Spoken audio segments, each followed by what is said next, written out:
Let's say all right, you got your first set of 5, your second set of 5, your third set you couldn't get 5, you could only get 4, and you're busting your balls here. You want to cut it. I might say, you know what? Let's just do our 2 last sets, but let's do 2 reps, 2 sets of 2. But let's move that bar fast.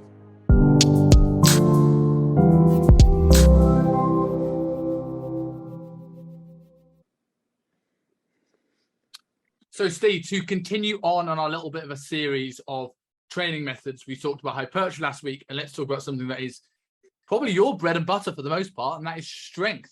So, before we get stuck into some of the actual training methods like we did last week, what are the key things you think need to focus on if their goal is to get stronger?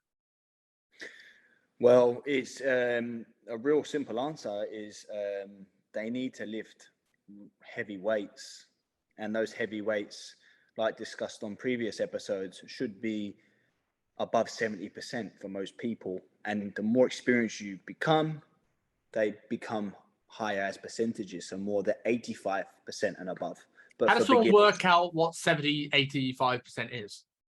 So basically, if you know how much you can lift for 1 rep, then you need to do a bit of mathematics and work out what you can do for 70%. So and then that's what you would sort of work at, and then depending on the sort of protocol method that you want to use, whether it's singles, doubles, triple reps, or wave loading, which we might discuss, or 5 sets of 5 at 85%. There's all those different methods, and you sort of use a percentage to then start that strength training process. But ultimately, you need to lift some heavy ass fucking weights.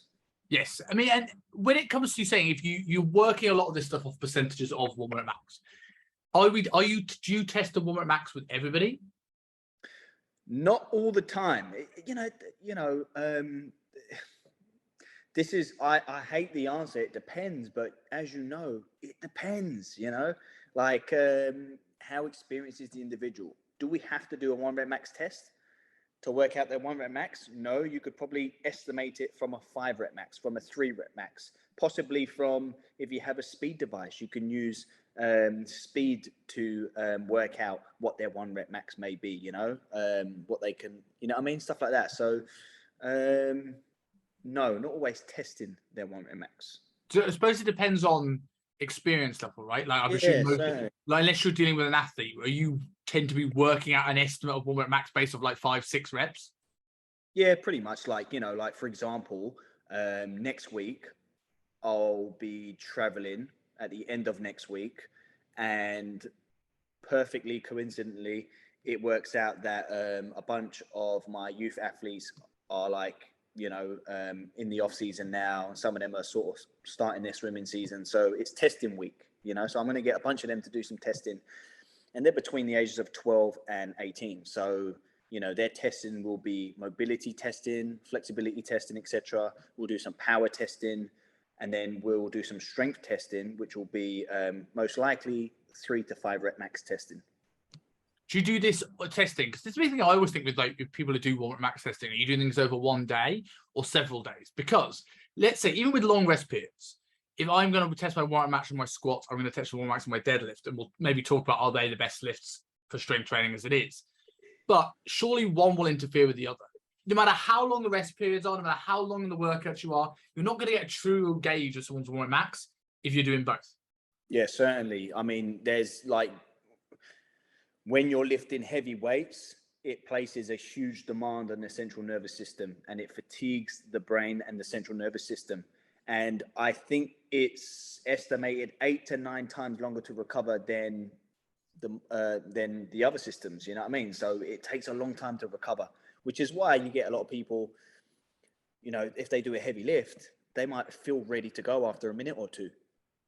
But the stronger you are, you may take 5-10 minutes to recover, and again, it's level of training, experience, and how strong you actually are. But yeah, you're right. A deadlift, if you do a heavy deadlift, it may take you a couple of days to recover from that. You'd be stupid to do a squat on the same day, right? So yeah, with the kids, I'll break them up into 2 different days. We might do an upper body day and then a lower body day.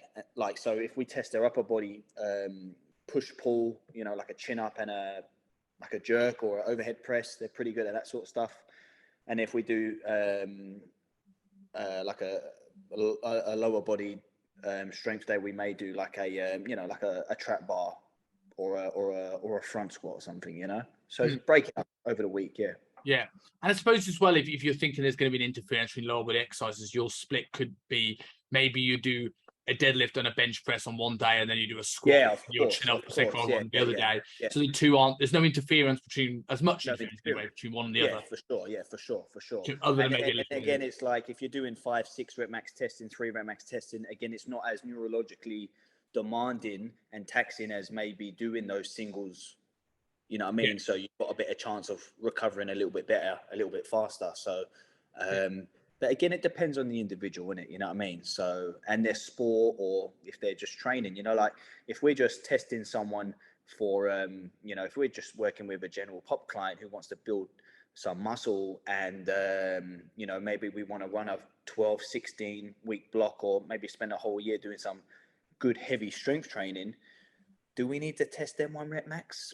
Probably not. Do we need to test their 5 rep max? Probably not either. But sometimes it's good to test because it teaches them, you know, how to get under the bar and, you know, I mean, struggle with a heavy fucking weight, right? So it teaches them, exposes them to heavy loads and potential to grind repetitions. So it's a teaching experience in itself. That's something that's really underestimated, I think, as well as Yeah. the psychological component of strength training.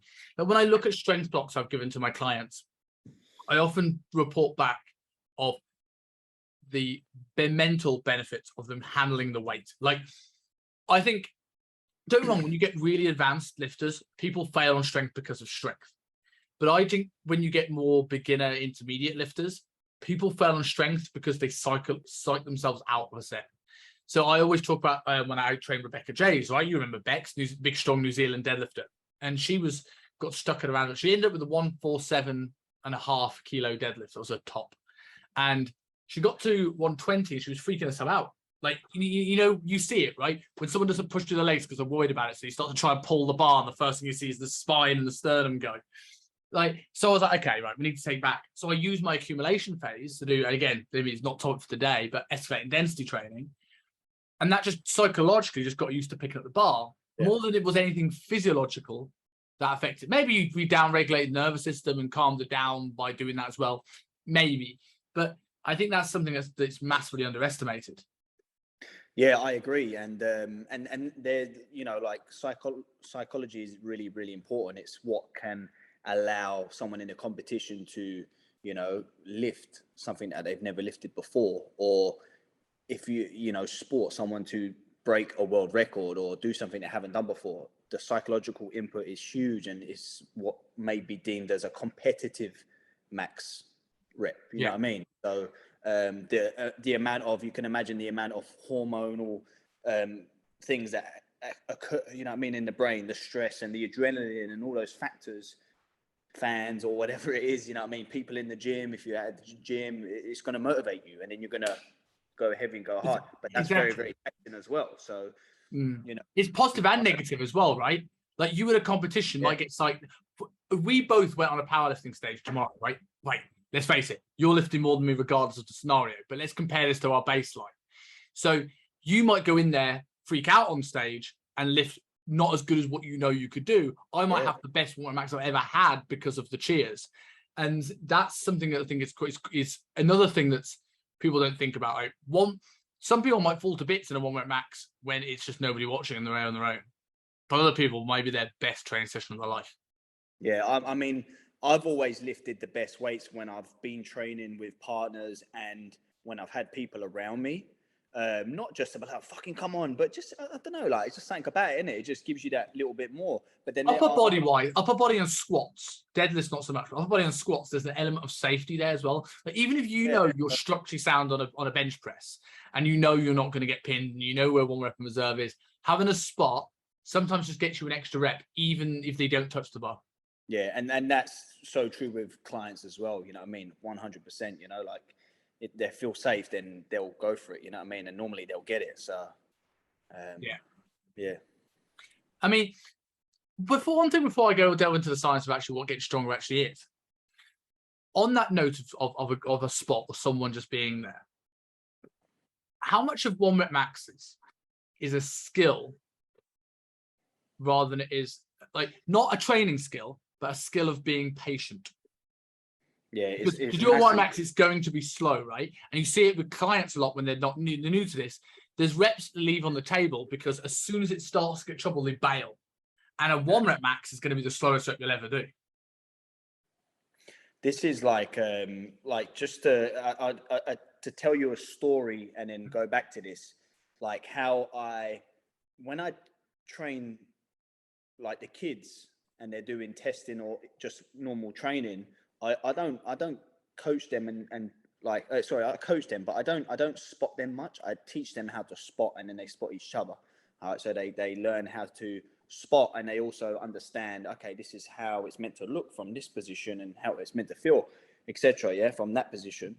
So I always teach them, it's perfect, isn't it? Like, as you know, as a coach, you only, like, if someone's bench pressing, you only interact with the bar once the bar goes back down. If the bar stops moving, you still don't touch the bar, because they may be able to hold it for a few seconds and then continue driving the weight. And just to quickly cut you off there, I think it's an art though. Sometimes it's like, certainly, yeah. In 1 rep max testing, it's different, right? If you're going pure strength stuff, maybe you are only touching the bar when it's going down. But I think 90% of your training, timing of a spot is incredible. It's that ability.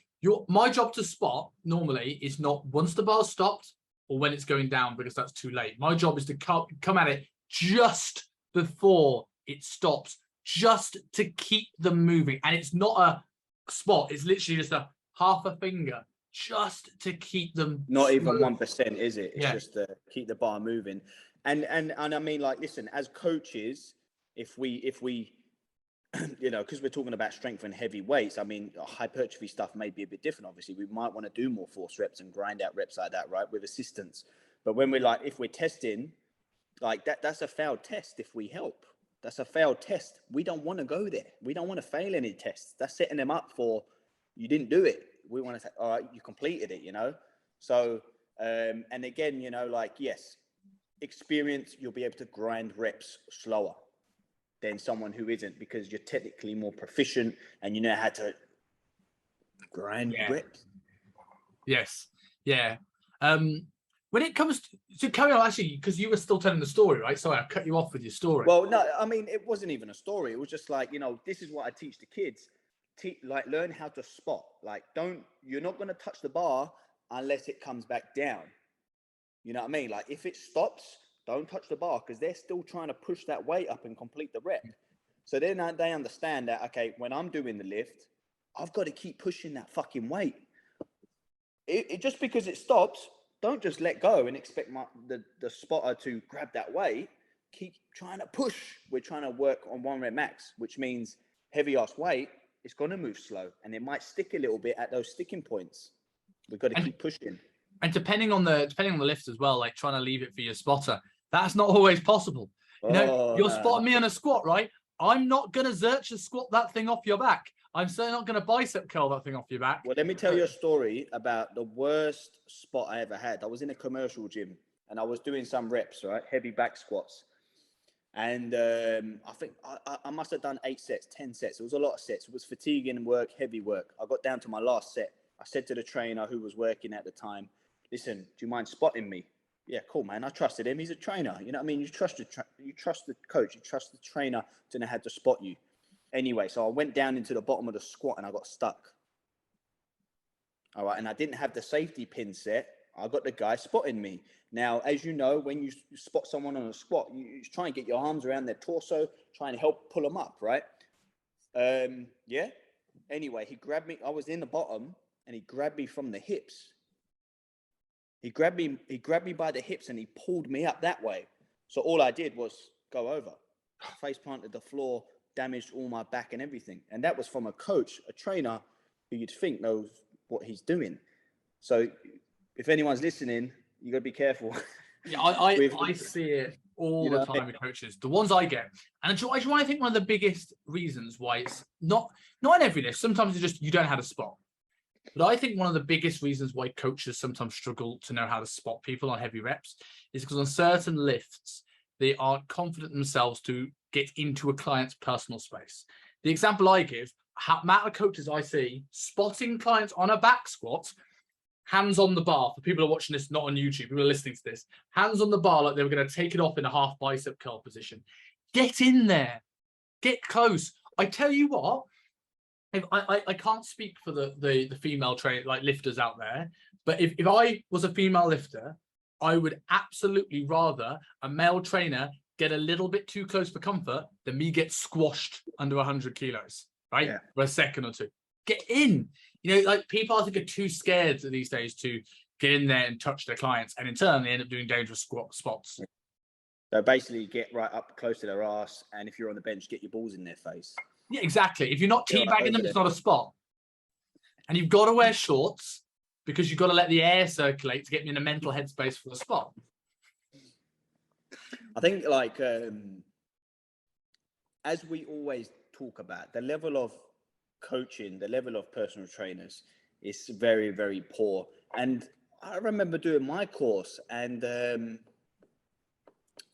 I mean, we learned safety, but safety, like, don't lock your knees out on the leg press and, you know, shit like that. I can't remember learning how to spot someone. Maybe we did. I just can't fucking remember. It was obviously, you know. But I also think to a degree, the way the normal, I'm speaking to the UK here. I don't know about NASM and places in Asia, you know, that sort of stuff. But in the UK, I did my level 3 in a commercial gym. I would say you did as well. So 90% of the people, I did mine in a David Lloyd. Have you been to a David Lloyd gym? Yeah, very nice, yeah. Very nice. They've got good hammer strength equipment half the time, like good equipped out gym, right? But 90% of the population are like middle-aged wives of rich people because they can play tennis, they can go swimming, and then you got the elderly people. So you're gearing you up to work in such an environment where you're showing people equipment, you're showing people how to set someone up on a leg extension, you're showing them the basics. They're not, it's a different skill set to if you were learning your one-to-one, your PT qualification in a strength and conditioning gym, or if you were getting your level 3 from Charles Poliquin himself. It'll be a very different experience. And I don't think anyone's ever really mentioned that, but like the setting and the aim of what, because Fitness First did the business part of my course. It's all geared towards working in these facilities where people aren't there to train hard, that get personal training. Because you do get in these low, like Fitness First club gyms, people that want to lift hard and heavy weight, but they're often lower income bracket meatheads who don't want personal training. And then you've got the people who are of an age bracket and a financial bracket that just need to be not hurt themselves.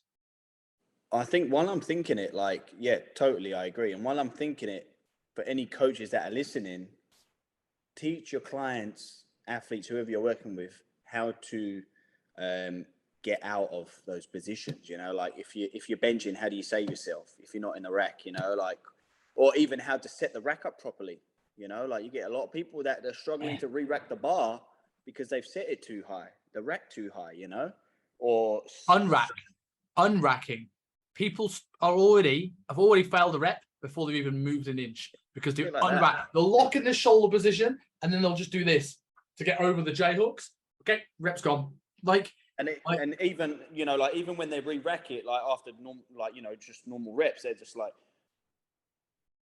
you know, like one then the other, like, you know, they can fuck up the shoulders, the neck, just fucking re-rack the bar. And you know what I said earlier on about psychology, meaning people will fail a rep? One thing I see on the bench press, last rep start, all the reps, focused, they're in. Last rep, looking up at the J hooks before they even started pushing. Bar back. Just finish the rep, then rack it. Don't look at the rack before you started the rep. Again, it's patience. They're not patient enough, you know. Yeah, very frustrating. I always tell my clients off when they do that, make them do extra rep. The worst, the loudest I've ever told somebody off, and this goes back to someone leaving somebody to spot. I had a client, probably at a similar time that we were working together at UP. Were you there when I trained Rob Correa? Quite small American dude, got shredded, put on a lot of muscle, skinny fat guy. So I was training him on an Atlantis pendulum squat, right? If anyone who doesn't know that piece of equipment, it's amazing piece of equipment. Love-hate relation with it, but it's one of the best leg builders because it's stable, it's safe, and you can fail on it, unlike a back squat, right? And he was failing, didn't have the patience, and he just gets out and leaves the pendulum squat with 40 kilos in my hands. And I've never shouted at a client like it. I was like, what the fuck are you doing? Get back in. I just left it in my hands. It's like, Jesus, man. Like, worst case scenario, end up at the bottom. I'd rather you end up at the bottom than crawl out half rep. Disgraceful. Oh, man. Bicep curls, isn't it? Yeah, 40 kilo one-arm bicycles on a weird angle. So going back on the strength a little bit. Yeah. You spoke about the nervous system. For someone, obviously, if I said to you, define how we get strong, you're going to go, well, you lift more weight. But actually, from a scientific background, what is actually happening? How much is it nervous system? How much is it muscular? What is happening when we get strong? How does this happen? So when we lift heavy weights and strength train, there's primarily two things that occur, two adaptations that can occur. Those are neural adaptations, and the other one is more morphological adaptations, more sort of functional sort of things. Yeah, neural adaptations mean exactly what it means. It's related to the brain, the central nervous system, motor firing, synchronization, and firing rates and frequencies and that sort of stuff. Very complex sort of things. Yeah, maybe related to things more such as muscular strength and muscular power. Whereas what's the difference? What's the difference? Because some people might not know what's the difference between muscular strength and muscular power. Well, power is a complex topic, actually. It's not as simple as we think. But just think of strength as like, from a practical standpoint, how much force we can produce. Whereas power is how sort of fast can we produce that force. Okay? In its simplest explanation. So how that relates to the brain, like we discussed on previous episodes, how fast can we relay that information from brain, neural pathway, motor unit to muscle contraction, okay? Whereas morphological adaptations are more, like I said, hypertrophy based, like muscular adaptations, tendon, connective tissues, ligaments, tendons, and those sort of things. So we've got two ways we can improve adaptations from strength. Now, obviously, they're both related and, they are interrelated, but you can prioritize one more than the other. And we can do that through various methods and philosophies of training. With so we mentioned nervous system adaptations and then the morphological adaptations. I mean, obviously, you mentioned muscular things in there. We also mentioned tendons, connective tissue, this sort of stuff. So if we are going with the assumption slightly like your longer time and attention, higher rep work, a little bit of what we spoke about last week, we'd talk about the hypertrophy, muscular adaptations, and the lower, heavier stuff with the nervous system adaptations. What about the tendon stuff, connective tissue? How are we making that strong as it could be? What impact can we have on that stuff? Well, I mean, strengthening your tendons will come under the side of morphological adaptations, yeah? So, some of the connective tissues. And if anyone doesn't understand what a tendon is, a tendon basically attaches the muscle to the bone, okay? And it helps transfer forces, okay? Like between muscle, tendon, and joint, and it helps movement occur. And under heavy loads, our tendons will have to work really, really hard to stop you falling, or stop the weight just dropping, or stop you tearing the muscle off the bone, or whatever, And when we damage tendons, that's because we've exceeded our how do we term it? We exceeded our sort of loading capacity, if that's the right way to term it. So tendons are really important when it comes to strength development. And if you're using poor technique and poor methods to develop strength, and the tendons don't adapt at the same rate, then that's where people start getting injuries. Like crazy pec tears. I know you're not a big pro wrestling fan, but have you seen Cody Rhodes this year did a match with a complete pec tear? Really? We're gonna get this live on air, right? I don't like the fact that I'm Googling on air, but I'm going to show you this picture. and I want people to hear your reaction. He was training the day before a pay-per-view, and he still decided to come and finish the match. Damn. Yeah, right? Damn. For the people on YouTube, I'm showing Steve a picture for people on YouTube. People on YouTube can see this. For the people listening on audio, it shows a picture. Yeah. He was cleared to wrestle only because it was so torn, he couldn't do any more damage. Which is, I think, well, maybe you can't to the pec, but you're going to compensate. You might do harm elsewhere by moving with that thing. I hope he didn't give anyone a clothesline after that or anything. Jeez, man. Maybe with the other arm. I don't think he could give himself a clothesline with the main arm. The match is interesting. But bro, can you imagine how much adrenaline he must have been having? I mean, it's still fucking painful, but damn. Wrestlers are unbelievable. I listen to some of the things that you can do. Like I see people get hurt, small injuries and can't get out. You get a bit of a niggle and, oh man, I can't train today. And then I see like Triple H tear both of his quads and walk around, and like adrenaline's part of this, but how brave and ballsy do you need to be to do that? Like 20 minutes on them. Like they're freaks. Absolute beasts. Freaks. Yeah. Absolute freaks. Yeah, beasts. So with the tendons thing, so you're saying that the tendons have to adapt at the same rate as the muscles. How do we ensure that? How does that not happen from training? Like, how does one go faster than the other? Like, how do we stop it? Well, I mean, like, I think the fundamental principle is making sure that you obviously lift with good technique and biomechanically lift well. Okay, so making sure that your barbell path is correct, etc. So you're not putting too much stress on connective tissues. Okay, I think that's the first and foremost thing. And then making sure that, like I said earlier, like your load tolerance is correct and using the correct loads, which is why testing is really important sometimes. And it's why being patient on the negative is really important, and moving weight, the appropriate loads is important, and then managing your fatigue, not just taking pre-workouts and stimulants before going into train if you're really fatigued and tired, because then you could damage and tear a tendon, for example, like, which happens, or a muscle. So managing all of that recovery and adaptation process is how you really manage, the strengthening of tendons as one with muscles. You know what I mean? Yeah. I suppose that's why you're saying that's why test is important, but it could also be why testing is not important, right? Because injuries occur when we surpass tissue tolerance. So let's say start doing high reps, you wouldn't go from, let's say, a set of 15 to 20 repetitions all the way to a 1 rep max, like in session to session. It's just too much of a leap. You're not tolerating to it. But if you, we'll say linear, for example, periodize down, you build yourself to that position where you can sort of maybe handle that next jump up. Yeah.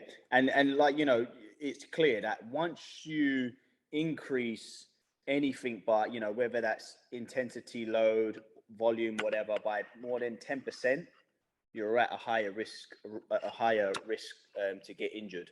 So you need to build towards testing and slowly get there. You can't just go from doing 3 sets of 10 for the last couple of months to doing a 3 rep max test. You're putting yourself at risk. Most of the time people will probably get away with it, but you may get injured, or you're not going to maximize your 3 rep max or your 5 rep max, right? Because you know that when you put a heavy weight on your back, it's fucking heavy. You know what I mean? So, that's demanding for the nervous system. Yeah. So you're saying there about increases of more than 10% potentially increase someone's chance of injury. Now, I also presume that there is a percentage increase where it's just pointless. Like, it's barely a progression. If I went from 80% to 81%, like, what is the point?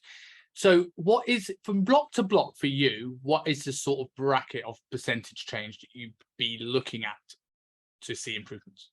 Yeah, I think, like, again, it's experience dependent and like their training experience, because someone who's really strong, like 10% is huge, but for a beginner, 10% could be fuck all, right? If you bench press, if you're a female and you're doing a 5x5 strength block and you're using the flat barbell bench, let's say you're using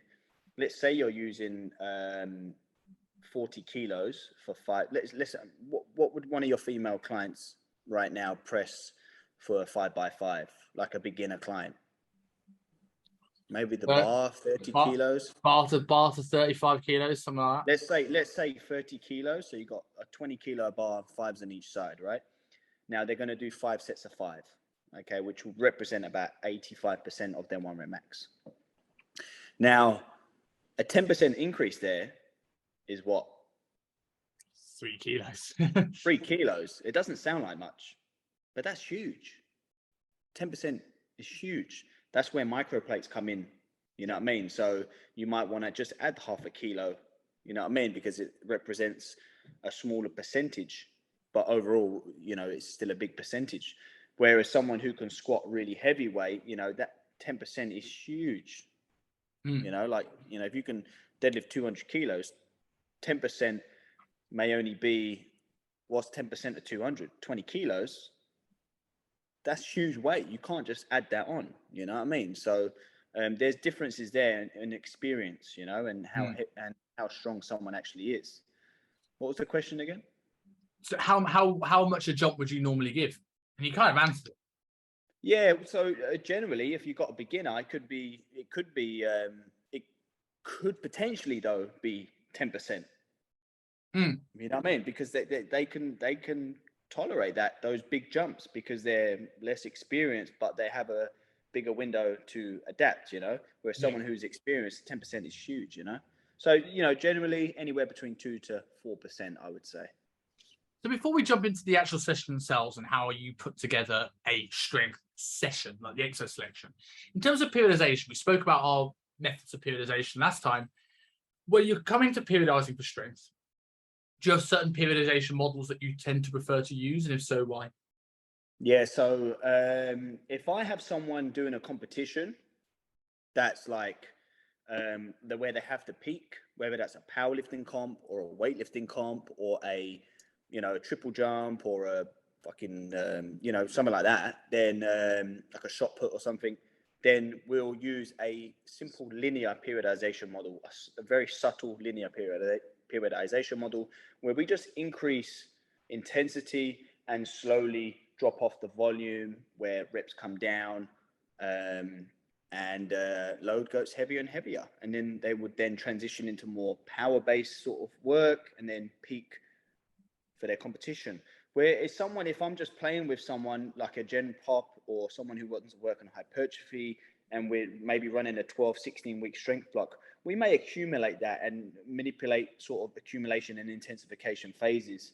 What's the benefit of an undulating model over a linear model? I think it is certainly more fun. It exposes people to different variations on rep schemes and intensities and loads and exercises. So it's a nice way to get variation. So it keeps them engaged really well. You know, I think that's probably the best thing to get from it. Yeah. I also think as well, you talked about earlier on, you want nervous system adaptations and morphological adaptations, right? One of the good things about the undulating models for most people is that you can spend a block working with that, developing the nervous system, and when that gets a little bit taxed, you can back off there, let the nervous system recover whilst you work on some of the other things to allow you to have more muscle to be able to handle bigger loads, and then you go back to it. So you don't really ever need to deload from that approach like you might in a linear model, because the opposite phase is essentially the deload to the other. Yeah, and that's it. Like, you know, like I said, if we're using someone like a power lifter or, you know, like a field athlete who needs to shot put and throw and get a PB and get, you know, medal and get on the podium or whatever, then, you know, we have our key performance indicators, we have our key lifts, our key power lifts, our key strength lifts that we need to get to and prioritize. We work towards them and then we go and execute. You know what I mean? Whereas someone, like I just said, maybe general pop working on hypertrophy, we're going to run a strength block. There's not a deal to, I mean, it's not as, you know, it's not as... Okay, not as a deadline. You have a strict deadline. Yeah, exactly. Yeah, there's and on that linear model, we can just program deloads in anyway. You know what I mean? So Do you when it comes to actually building your strength programs, do you have a system of how you like the exercise selection to look? Like, what kind of exercises you go first, what goes second, what's your A series, B series, things like this? Is there a way that a signature that your programs look like? So again, I'll use that model of the two different types of people. So with the general pop, I like to give them lots of variation of, say, squatting. So I might give them heels elevated squatting, barbell squatting, safety bar squatting, pendulum squatting, goblet squatting. I might use all different methods of squatting and just periodize that so that the level of difficulty gets harder as they progress over that strength block.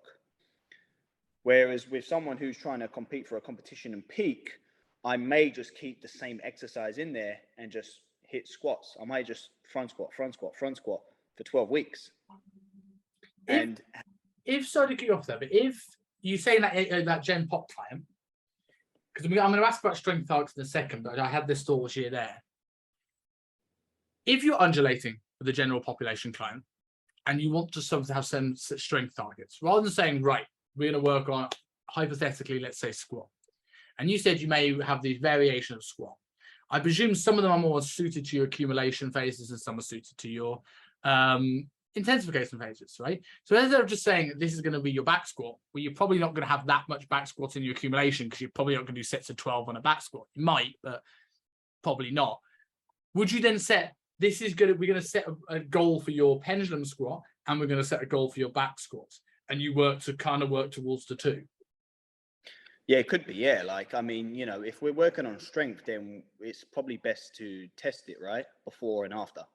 Okay. So what we're going to use to test first, is it a 5 rep max front squat, or is it a back squat, or is it a deadlift? Okay. Well, then we need to test that same exercise at the end of our 12 or 16 or whatever week block. So, okay, this is the test. We're going to do it again here. So then how do we get there? You know what I mean? Like, so, yes, basically. Okay, yeah, that makes sense. And then, so you've got your main list, which obviously will vary. Are your main list always your biggest indicator lifts? Yes, when it comes to strength, when it comes to testing strength and getting strength improvements, yeah. How often is it squat, bench, deadlift? How often, frequency-wise? No, how often? Does every one of your clients' indicators are either a combination of squat, bench, or deadlift? Change that. Say that question again and change it. I didn't hear you properly. So with your athletes, is their strength targets nearly always a combination of squat, bench, and or deadlift? Is it one of those three all the time? With my general pop, no.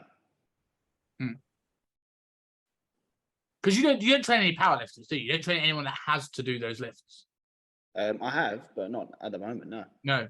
So, would the squat be the best bilateral pattern for a strength target for your clients, regardless of structure?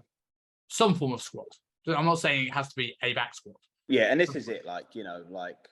There will be I always try and get a pressing exercise variation, whether that's overhead press, incline press, dip, and then a squat variation, whether that's front squat, back squat, safety bar squat, whatever they can do, or deadlift variation. Yeah.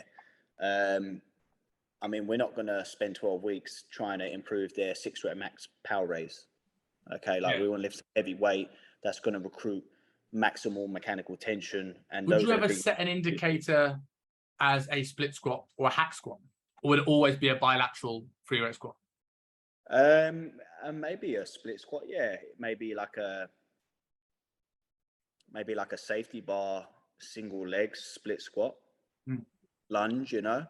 But again, it's risk versus reward. I think if I'm general pop, I probably wouldn't use that.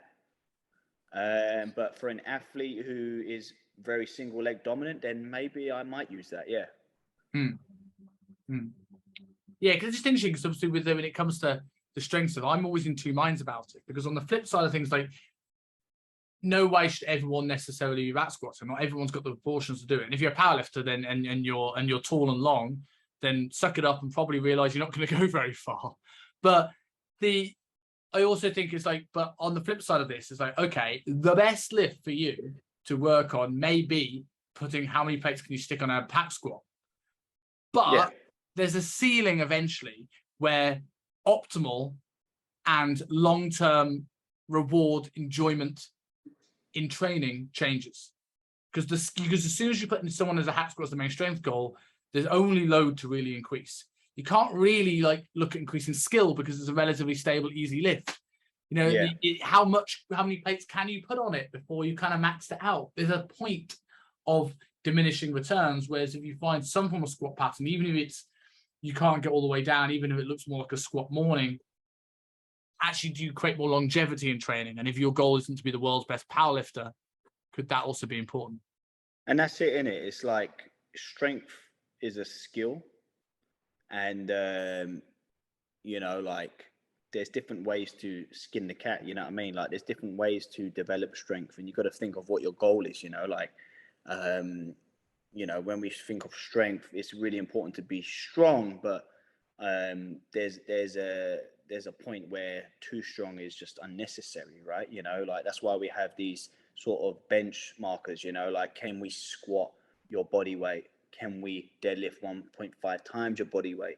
I'm just making these numbers up, you know. Can we bench?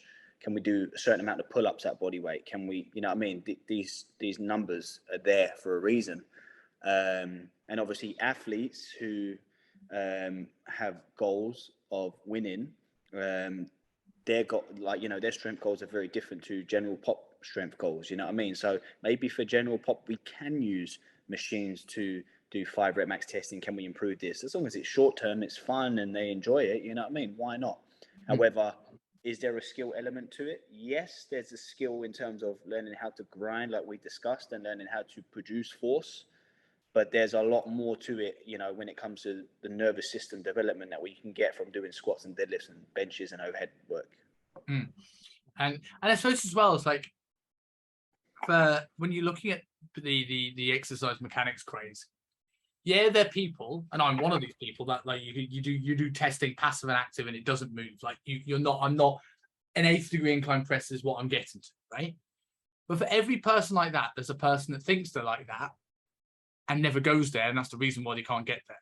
So, like, if you don't have someone to hand to actually test where your end ranges are, work with what you can own and eventually try and improve it. Yeah, definitely. Like getting stronger in these positions. Because to be honest, who knows my limitations through here that are genuine limitations now? Who knows if that's genetically my shoulder sockets like that, or was that a bone spur? Because I was told, Simon, never do anything overhead. And over time, my skeleton changed, and now I don't have it at all.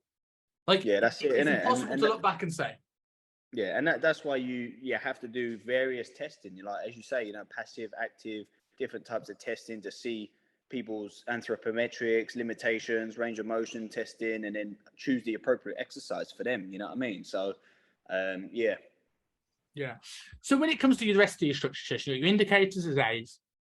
I presume you go accessories B's, like main accessories B's, and then sort of like either tertiary work or hypertrophy work or smaller muscles in the end of your workouts.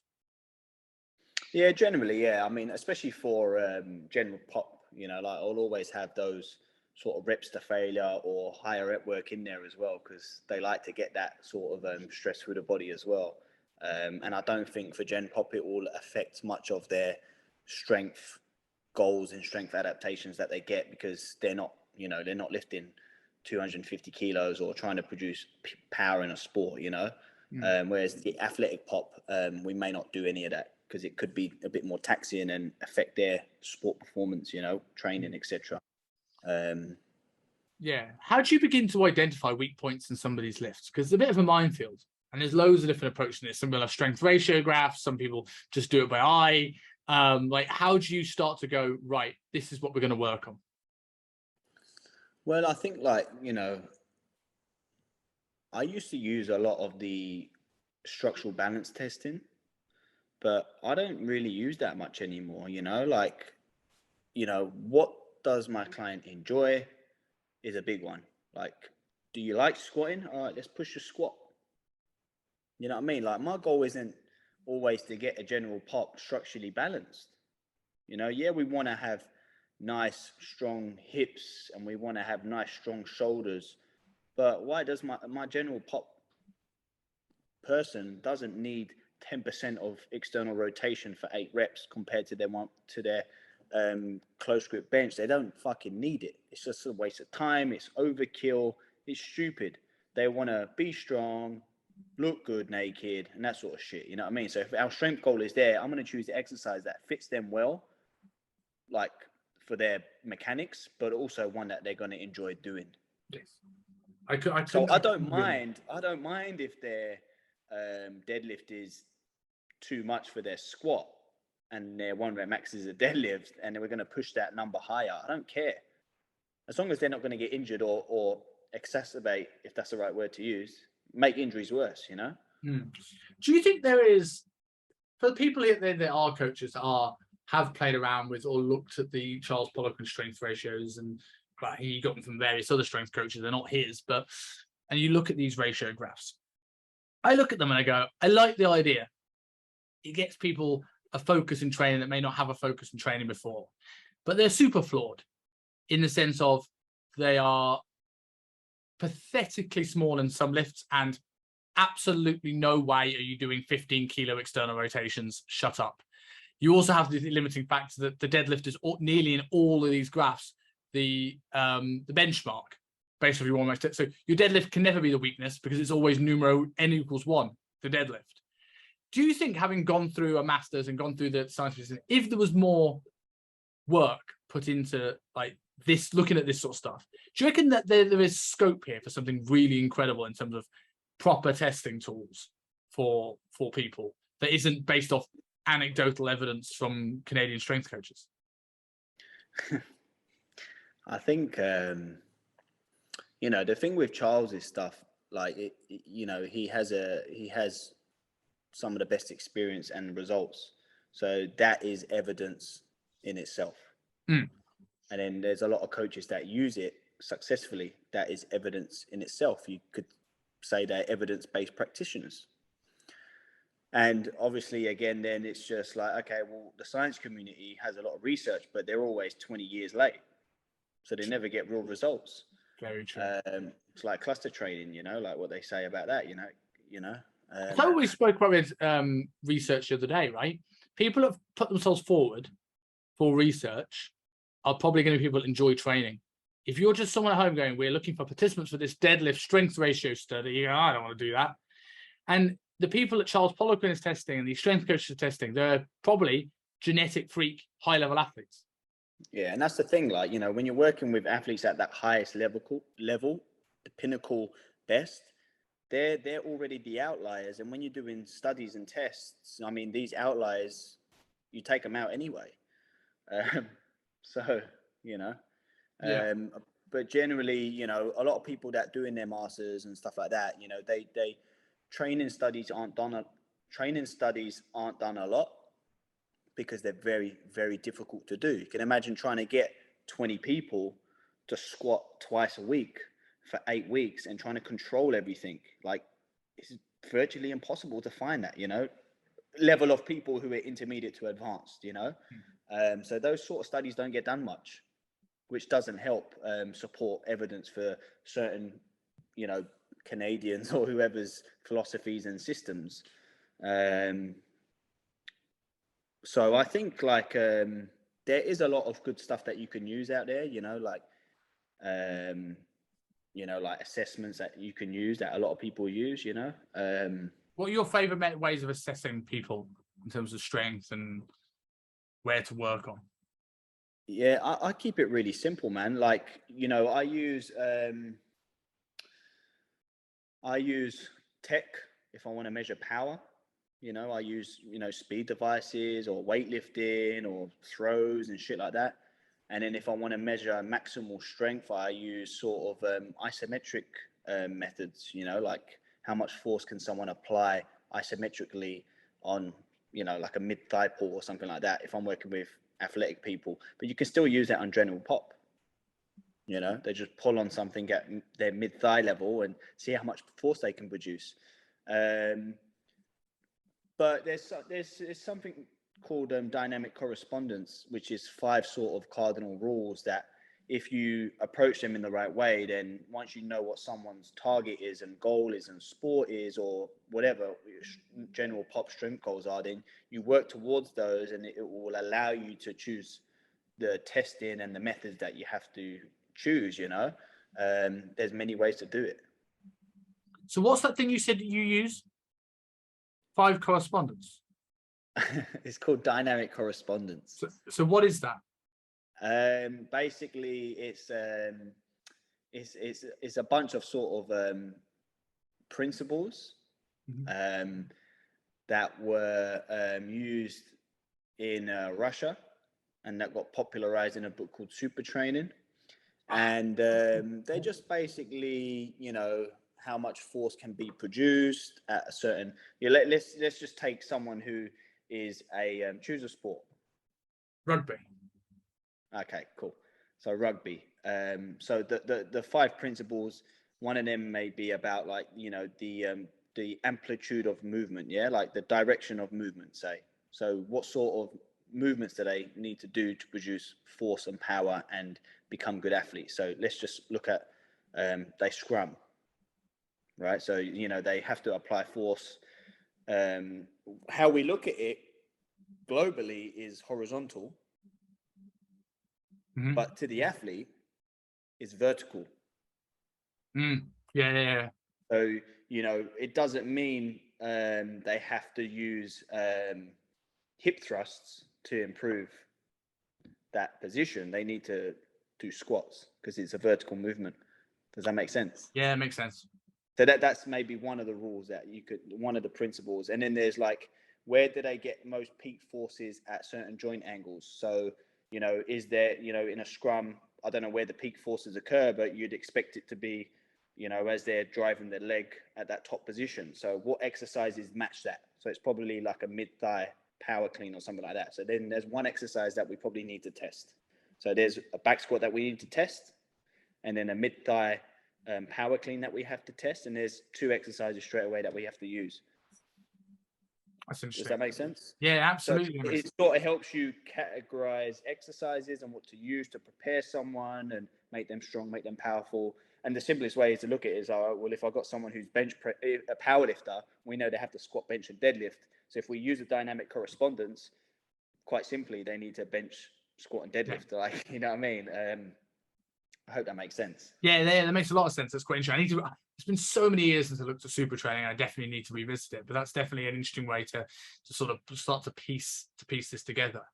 And it's one of the reasons why you know, the force velocity curve. Have you heard of the hyperbolic force velocity curve? So up here we have force, down here we have speed.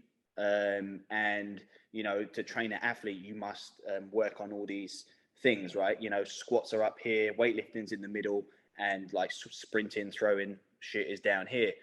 But I don't agree with some of the things that they say, like weightlifting down here in the middle.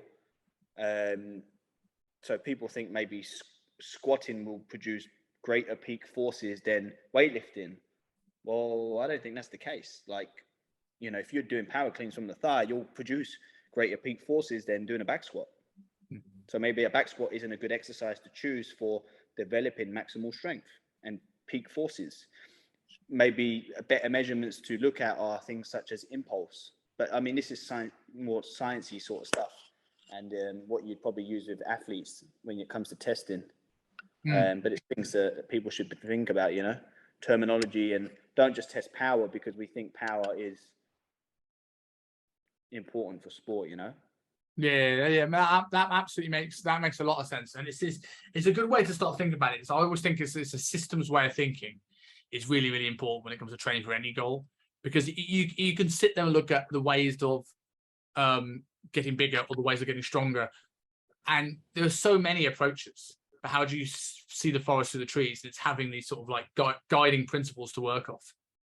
Yeah, and like I said before, you know, like how people see mechanical tension as the underpinning thing towards building muscle or sport performance. But there's a lot of ways to manipulate mechanical tension, Mm.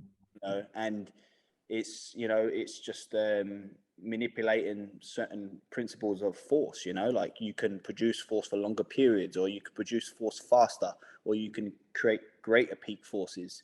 They'll all improve what's underpins actually impulse. That's, Yeah. yeah. Yeah, it makes total sense. So moving on to some of the training methods that we use. Obviously, we listed out a few. Do you want to kick us off with what is one of your favorite 3 training methods for strength?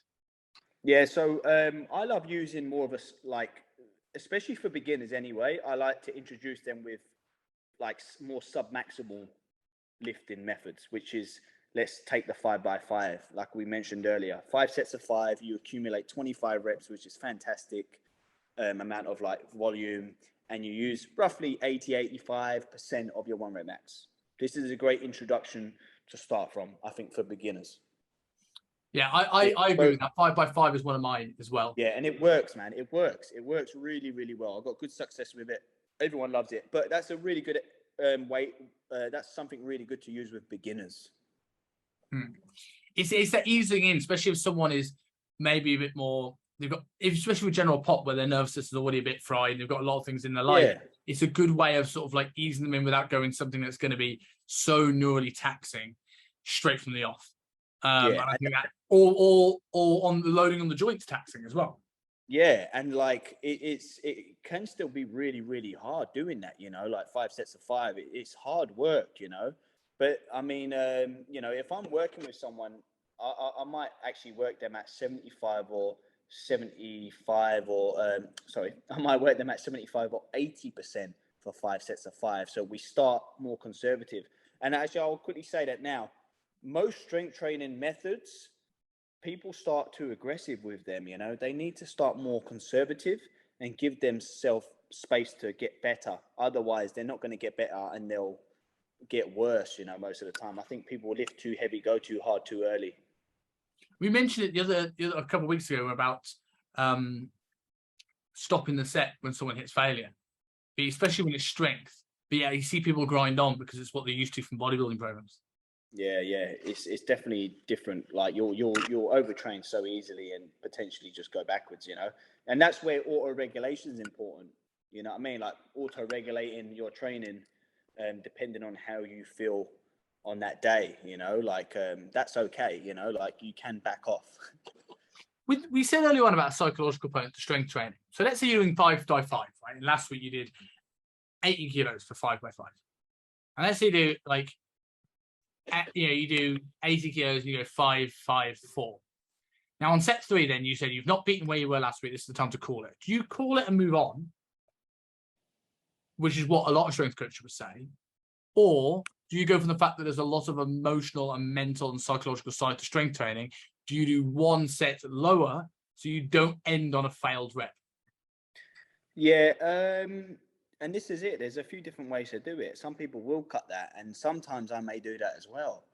But sometimes I may just let them carry on and just accumulate those reps that they can get. You know, like, all right, cool, let's do our last 2 sets of 2 or 2 sets of 3.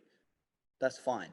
You know, if they're really struggling to get like, you know, 5 and then maybe getting 4 on that last set, okay, let's just do our last 2 sets of 2. Just Would you still always get keep the same load and less reps as opposed to a back off?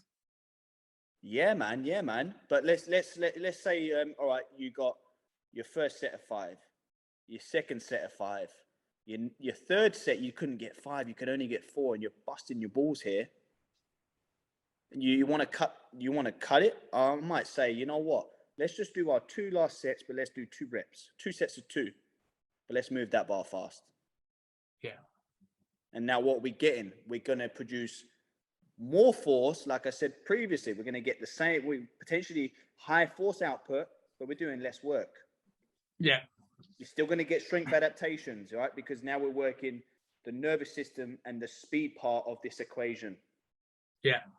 Yeah, that makes a lot of sense. That's what I do. I always I always keep the sets. I might drop a couple of reps and just like, let's move that bar fast. As soon as the speed's gone, I don't care if you don't get 5 or 4 or 3. I don't care if you get 1. Move the bar fast, re-rack it, done. Yes, that makes a lot of sense. I when I sort of look at sort of training like that, similar to you, I often start with either a 5x5 or even just like, even though technically this is a functional hypertrophy routine, even like a 4x6. So I start on the heaviest end of hypertrophy that they can be, and then ease them into strength. Maybe you go from there to like a 6x4, and then maybe go into, well, what I'm about to say, my favorite method for strength training in a second. Yeah. What did you say? 6 sets of 4? Yes, for an example. Okay. Yeah. That's good, man. And that's it. Like, how many reps is that? 24 reps. So you mentioned this earlier about the 25 reps thing, and I know what you're on about. For someone that's listening and someone's like, well, why 25? Why 25? Well, there's just like we mentioned last week, there's a certain amount of work that you have to do. And to get strength adaptations, 25 is a good number. Mm-hmm. Yeah. 25 is a good number. Yeah, that's something that's I learned from Steph Gazol, and he was like, he generally finds that accumulating 25 reps. And then when you look at if anyone follows Steph, if you look at his strength ratios graph, which I actually have to pull up here. I'm not going to pull it up and show it on screen, but if you look at all the sets and you add up all the reps, there's somewhere between 20 and 30 reps. All of them add up to that, pretty much all of them. Yeah. Just by when you're lifting heavy weights, too much is going to be too much. And if you're using advanced methods, then the reps will be way less volume, but the tonnage will be way higher, right? The total volume load. And that's what you're trying to manage mostly, is the volume load, which is the reps times the sets times the weight. Yeah. So with the first one I'm going to mention in terms of my top 3 is generally my favorite. I use it for peaking. I use it to get over psychological hurdles in lifting. And I think, what I'm going to say here, it's a wave load. Love it. I love a wave load. And I think the biggest thing for a wave load is every set you can put a positive spin on. Like, I love a 5x5, but if you're having a tough day and it's hard and you're heavy, maybe you had a bad night's sleep, you get to set 3 and you go, oh my God, I've got 3 more sets of this. Whereas if I'm doing, for example, let's say 7-5-3. When I get to the end of that first rotation, I may go, 7, that's a lot of reps. But it's lighter. And then when you get to the 3, you go, oh God, that looks heavy. But it's only 3. There's always a positive spin to make you go into a set with confidence, which means a lot of the psychological reasons why people fail lifts, I find, tend to disappear in a wave load. Yeah. Because there's an easy reframe. I also think it's a really good peaking strategy, especially if you're going for like your 6-4-2s or your 5-3-1s or something like that, because you prime the nervous system, you're working up to a heavy double or a heavy single. And wave loading is exactly that. It should be like the low rep wave loading is primarily used as a peaking system, a peaking method. But yeah, like you say, a 7-5-3, 7-5-3 is brilliant as well. To get those sort of heavier reps in as well. Like it's brilliant method to use. And if anyone doesn't know what like wave loading is exactly what you just said. Like, it's where you may do like like a 3-2-1, heavier, go back and do a 3-2-1 again with either the same load or a slightly heavier load. I always give. Go on, sorry. I said I always give the. Yeah, I always give the estimation of, if I do, let's say, a 6-4-2, right? My second set of 6 will be what I did in the original set of 4. Yeah, it could be. Yeah. I tend to like, if I'm doing like the heavy stuff, I tend to just microplate and add 0.5 kilos, man. But from set to set, like all the way through. Yeah. Okay. But yeah, just so small increments, that's all you need, small increments, like just small increments. But then you like you get beginners again, that if you introduce them to wave loading, if you wanted to, say do like, whatever it is, you could maybe add 2.5 kilos each time, Yeah. Do you find your clients really enjoy it as well when you get clients that are ready for a wave load? Yeah, they like it because it's different, isn't it? Like, it's novelty, and anyone always responds to novelty, and it makes them sore and stuff, you know, and it Mm. exposes them to heavy lifts, you know, and the rest periods and stuff, you know. I Mm. think it's brilliant. I think it's a great method. What's your second method that you had down? My second method was, I've discussed it before. It's using like a CAT method, which is compensatory acceleration sort of training, where Okay. you move the concentric as fast as possible, really explosively. Describe this method a little bit. This is one I'm less familiar with. Well, it's really simple actually. You just move the bar from A to B concentrically as fast as fucking possible, you know, and you can put any rep scheme on it. You know, the goal is to just move the bar as fast as possible, and with that method, you can then start using bands and chains and shit like that. You know, Do you there's a measure lot of speed with this, with your speed device? Is this one where you measure speed? Yeah, I mean, listen, we spoke about speed device before, you know, and I usually use my speed device when I'm testing. You know, like when it comes to just training, if I, I don't mean to be mean to people, but if coaches are using speed devices to monitor speed and fatigue, they're probably a beginner coach. You should be able to see it with your eye. You know, the level of fatigue someone's going through. So yeah, I may measure it. I may measure the speed if we're looking for a particular quality of, you know, of training, like, you know, if we're training strength speed or whatever. But yeah, CAT training, and you can reverse that and use sort of compensatory deceleration training where you just lower the bar slower. You know, so control the negative, you know, and if you combine them both, then you're sort of doing both methods, you know, so manipulating those are fun as well. Could you argue that going into a slower eccentric method, even if the reps are low, is more of a hypertrophy technique than a strength technique? I see you did 3 reps, but you did an 8-second negative on a deadlift. When you're looking at the time of the tension, the amount of metabolic tension you'd have on that muscle, the load would have to come down to equate for that. So you're actually lifting lower percentages of your 1 rep max, despite it being sets of 3. Well, I mean, eccentrically, you can lift way more weight, right, than concentrically. So if your percentages are correct, you may be lifting more than what you can press. On a press, that works because you can use things like eccentric hooks, you can have manual resistance, you know, all sorts of things. But you obviously can't do that, let's say, on a deadlift. That would be just a slower eccentric with the same load, right? Yeah, true. Yeah. I think, yeah, you're right. I mean, yeah, it could be considered more of a hypertrophy method, but I would still categorize it as a strength method because of the mechanical tension that you're creating is very, very high, you know, and you're going to get more strength adaptations, neural adaptations from that, as opposed to morphological adaptations.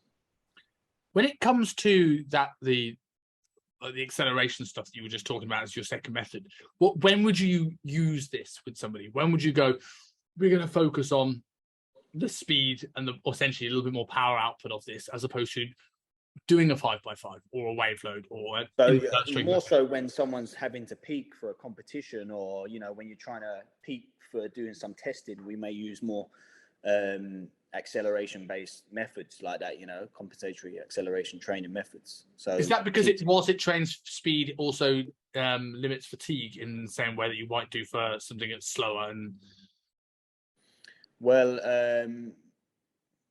I mean, training power for some people can be more fatiguing, you know.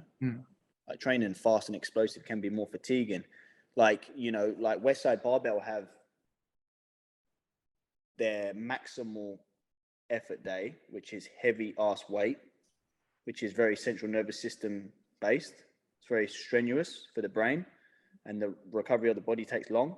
And then they have the dynamic effort day, which is the reverse. It's a lightweight, moving it really, really fast. That's also very central nervous system fatiguing. So speed is very fatiguing. I think speed is more fatiguing than strength. You know, strength, you can maintain it for, a month. Like speed, you can lose it within 7 days if you don't train it. Yeah, that makes a lot of sense. So going on to my next one, you had my first one, which was 5x5s, and generally, if I have my introductory strength block, and we spoke about this last week in terms of how we periodize hypertrophy, right? And I said that I do a high intensity bodybuilding style phase, focusing on certain key muscles. I'll do a high volume phase, an accumulation phase, and then I'll deload with a strength block. So when I go through my strength blocks, you can either think of this as you could do these one after another, and they're a linear progression. 1 leads into 2, leads into 3. Or you could sort of go into these and go, this is every third phase. So every cycle progresses. Yeah. So I will start with, like, let's say a 4x6 or 5x5, depending on how somebody is, like high intensity functional hypertrophy or low intensity strength. I will probably linearly go down into something like a 6x4, like just a straight linear thing, change some exercises, focus on a few different things. And then I'll finish off with a wave load or a peaking strategy. Cool. Now, if I was going to go back and do that again with a second thing, I'll be looking at the same sort of thing. What's the sort of the next time? Maybe a 5x5 at the start, because it's slightly, even though small, higher intense in the first lot. But another peaking strategy I quite like is step loading. Step loading, by the way, like first time I ever did step loading was with you, because you used to program when I worked with you a lot of 886-644s and 664-422. And that's my favorite step loading method, 664-422. Why that one? I don't know, man. I just really enjoy it personally, and like everyone I'll do it with loves it as well. Yeah, I like it because you mentally, especially those doubles. Yeah, you mentally, you kind of you get away from fatigue, and you're just getting better as the session goes on. It's quite mentally stimulating, and it's another great peaking method because you're working towards the heavy 2 in that example. The nice thing about that, it really bridges the gap between a beginner and an intermediate, and someone who needs to take that technique under fatigue and heavy weight to the next level. Because, the 4 reps with the heavier weight was a bit sloppy. Now we're going to do 2. Let's go heavier. And then those 2 reps are normally perfect technically. So it's just like, okay, we're still going to go heavier. Can you refine this technique? And they normally can do it. But you could also maintain the same weight and do a double with perfect technique and then go heavier. So you know what I mean? Like you can also regulate it within set to set. Yeah, which is true for any sort of method, obviously. You know what I mean? Like you can do it like progressively overload them by making it technically more proficient. But you also said with the 5x5s earlier on that sometimes we could call a set if it's not progressing as well. With this, because of the staggered rep scheme, descending rep scheme, I feel that it's easier to continue progress and auto-regulate it like that. It's easier to do. There's things that change that make this more applicable. Yeah, it's a really nice strategy to introduce people to doubles, like 2 reps, heavy 2 reps, and get confident doing heavy weights for 2 reps. So what's your next one? I think I've got a feeling I stole one of yours with wave loading, because I bet that was when you're 3. So I had wave loading written down. I have wave loading written down, but my third one is using like more of a ballistic method, like a myotatic method. It's speed focus. You can tell my philosophy has changed over the last few years for strength methods. I like using more of a myotatic speed method now. You can tell you're a pure strength guy and I'm more a bodybuilding guy as well with the methods we've chosen. I know we both like both methods, but mine has started onto the pure actual strength. It's often a slightly higher volume, and you really are intensities. Like since doing my masters, I've really like delved into biomechanics and like the whole thing about power and acceleration, force, velocity, like all that sort of shit. So like I love using methods to overload people by just increasing speed and utilizing stretch reflexes and shit like that. And that's where my last one is, like a ballistic method, like myotatic reps. where, say if you're doing a squat, for example, you go all the way down, and as you get into that bottom position, you essentially bounce and pop back up. And what it does, it uses the stored energy within tendons, and you maximize the stretch reflex. I presume this is a very advanced method, right? Because there's It the is. difference It is between bouncing at the bottom with control and bouncing at the bottom and letting everything fall to bits. Yeah. It's an advanced method for sure. Yeah, it's a ballistic method. Ballistic methods are advanced methods. You know what I mean? I'm thinking off the top of my head here. This could be absolute utter shits, and tell me if you're not. But I'm just thinking, could you prepare? I know it's not the same because it's not done at the same level of pace. But in your if you want to get someone ready for a ballistic method, but you just don't think they have the mental fortitude to just do it under control, in an accumulation phase, would this be the time to try 1 1/4 reps? So say you get used to, in the 1 1/4, come down halfway up, you're controlling, and it's slow, it's proper controlled. And then you get really good at that. Then when you go into your intensification block, you go, I want you to do exactly the same as we've done for the last 4 or 5 weeks, but I now want you to do it quick. Yeah. Now it's not going to be rubbish because they're already. That's a great practical way to do it. Like for people that want to use their brains to see that, like introduce a quarter. So you go all the way down in the squat, come up halfway and pause, go down, even pause, and then pop back up. So you're adding that quarter, but under control. More time and attention, great for an accumulation phase where we stress volume and reps. And then in the next method, if we want to now start introducing more of the dynamic component of it, go down, come up and pause, and then drop and pop straight back out. And then in the next phase, if you want to then just tag on another peaking phase, you can actually drop and pop, which is my method. Yeah. I'm actually, and I hate doing this, and you see me typing away here, I've actually been inspired by what you're saying here. And I'm actually writing some notes, which I don't do very often on air, but I just don't want to forget it. Yeah, it's a great method. And like I said, it's advanced. You need to be, and that's like what we spoke about earlier, tendons. That's what tendons are for. They store energy and they release energy.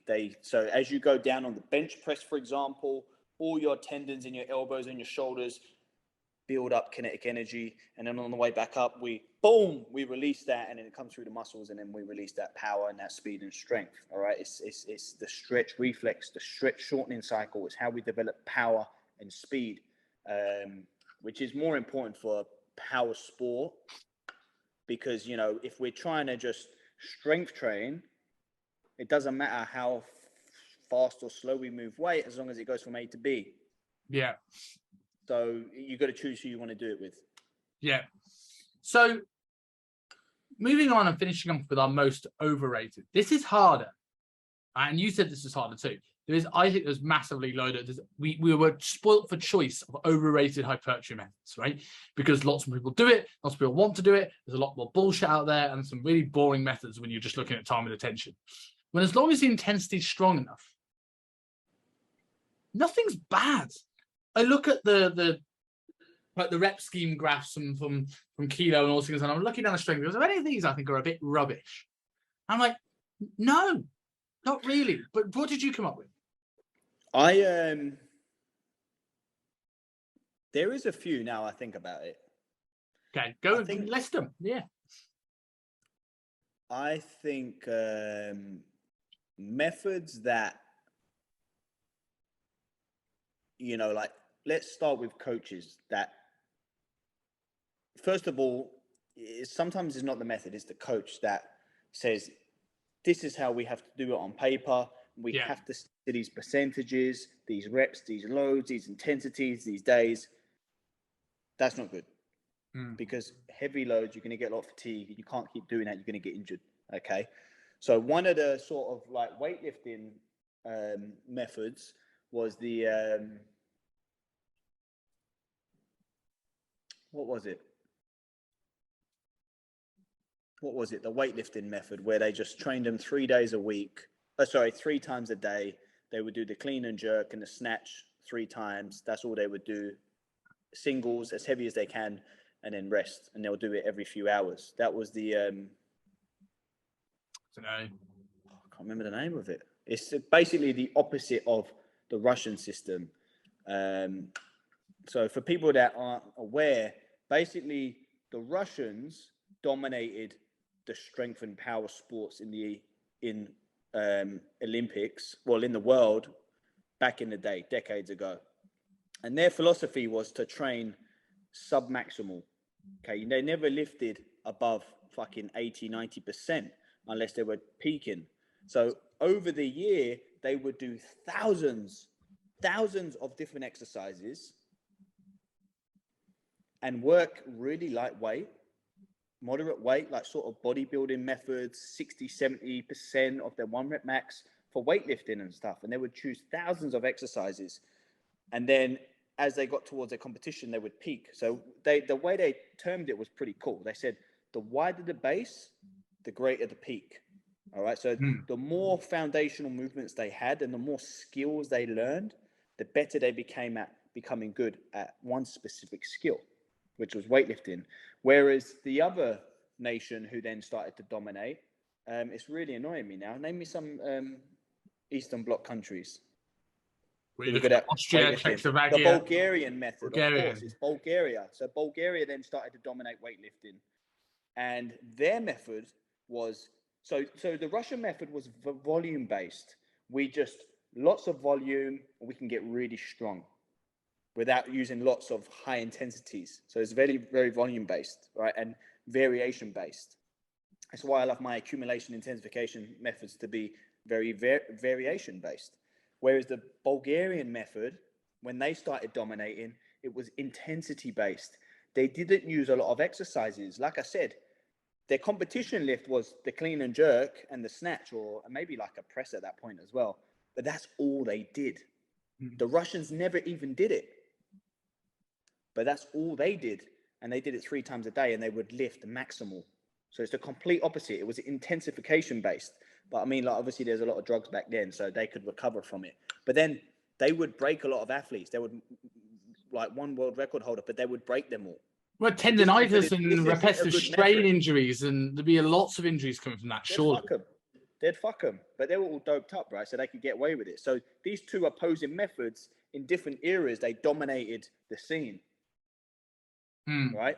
But I don't agree with, I prefer that Russian model where, like, lots of variation, lower intensities, 70, 80% sort of intensities, variation on reps and sets and speeds and exercise selection, doing it a lot. Whereas the other method, the Bulgarian method, is just really fucking heavy. I'm talking 90, 95% plus 3 times a day, every fucking day. For 4 years, for 8 years, for 10 years, for 12 years. There's some people that still have these sort of methods that just pure heavy loads, you know? That's just stupid. Yeah. I suppose, I wonder if your nervous system adapts to things like that. So we talk about nervous system fatigue, yeah, right? I think it would. Yeah, I think it would. If your nervous system's always a bit fatigued, your nervous system would get stronger eventually to the point where it's actually not that fatigued at that same level. I think it would, yeah. It certainly would. And, you know, I suppose that's the case for, you know, powerlifters, right? That choose that sort of West Side method, that lift really heavy every week, you know? They adapt to it, they do. But there's obviously a level of PEDs that they use as well, right? Well, I suppose it depends, but yes, probably a lot of them.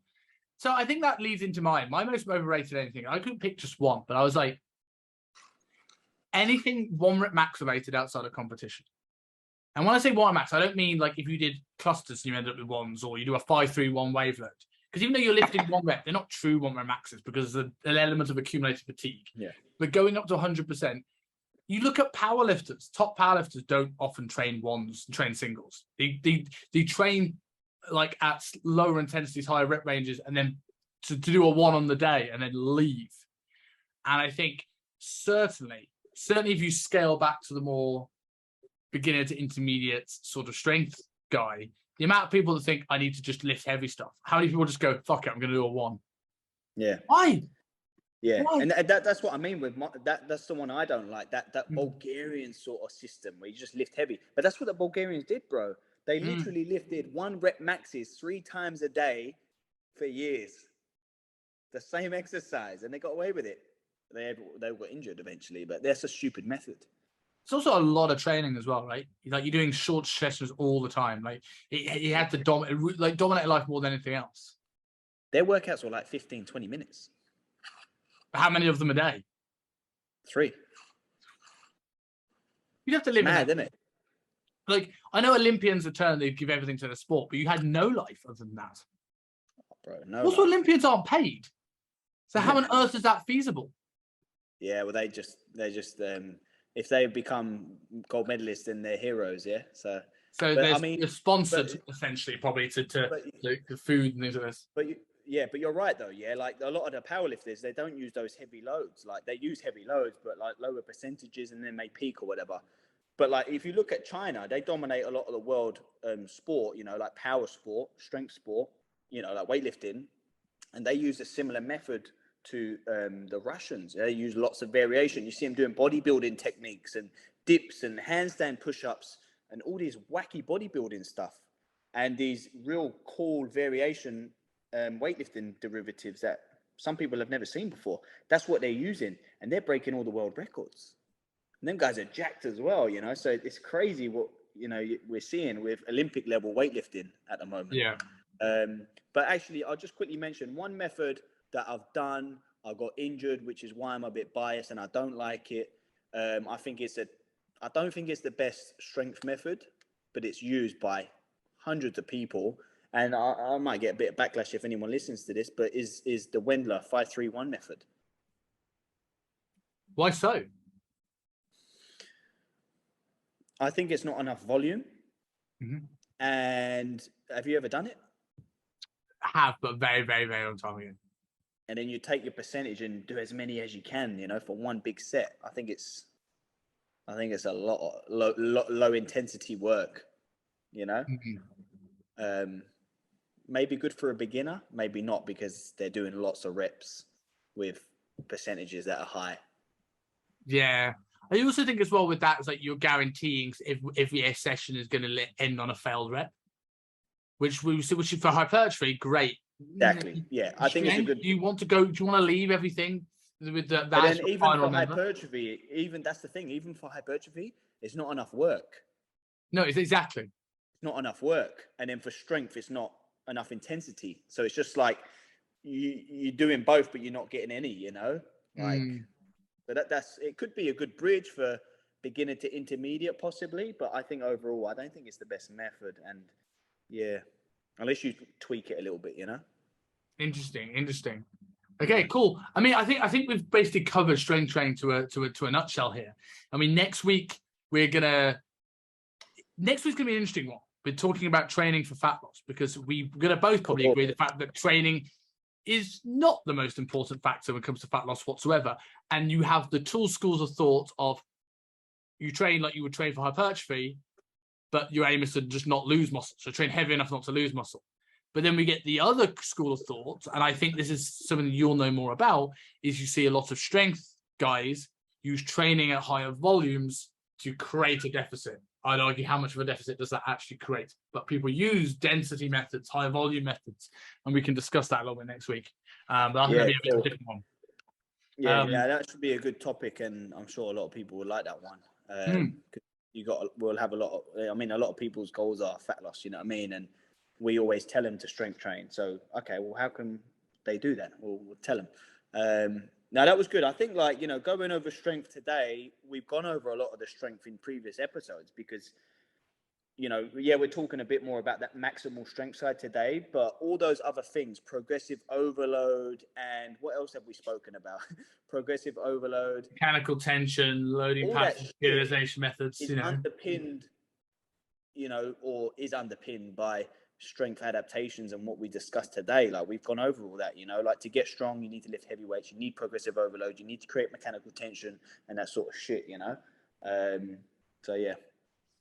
Well, man, thank you as ever. I'll chat to you next week and have a good weekend. Cheers, boss. Cool. Guys, thank you very much for watching the podcast. If you're like me and like to binge watch podcast episodes, click here for our most recent episode. And if you enjoy the show and want to be updated when new videos come live, click here to subscribe to the channel.